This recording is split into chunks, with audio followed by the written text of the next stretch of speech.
काही लोक छोट्या मनाचे झाले आहेत. मागच्या काळामध्ये ज्यावेळी उच्चस्तरीय समितीची बैठक झाली आणि आम्ही साखर कारखान्यांना म्हटलं की 30-30 हजार कोटी रुपयाचे व्यवहार होत आहेत, 10-10 हजार कोटी रुपये सरकार तुम्हाला देत आहे, तर तुमच्या नफ्यातनं 5 रुपये हे शेतकऱ्यांकरता बाजूला काढून ठेवा. ते काय एफआरपीतनं मागितले नव्हते. एफआरपीतले पैसे हे शेतकऱ्याचे आहेत, नफ्यातले पैसे कारखान्याचे आहेत. आपण जर विचार केला तर या ठिकाणी 200 कारखाने आहेत, फार तर 25 लाख रुपये एका कारखान्याला त्या ठिकाणी आपण बाजूला शेतकऱ्यांकरता काढून द्यायला सांगितलं, तर त्या कारखान्यातल्या काही लोकांनी, सगळ्यांनी नाही पण काही लोकांनी असा गजब उभा केला आणि म्हणाले शेतकऱ्याकडनं तुम्ही पैसे वसूल करताय, शेतकऱ्याकडनं पैसे वसूल करताय.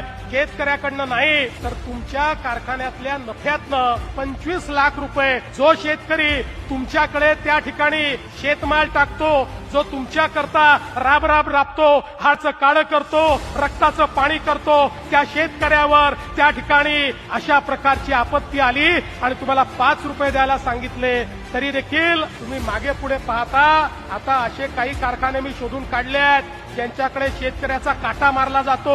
आता त्यांना मी दाखवणार आहे की तुम्ही शेतकऱ्याचा काटा मारून मारून या ठिकाणी पैसा जमा करता आणि शेतकऱ्याकरता 25 लाख रुपये द्या म्हटलं तर तुम्हाला त्या ठिकाणी देण्याची जाणत नाहीये.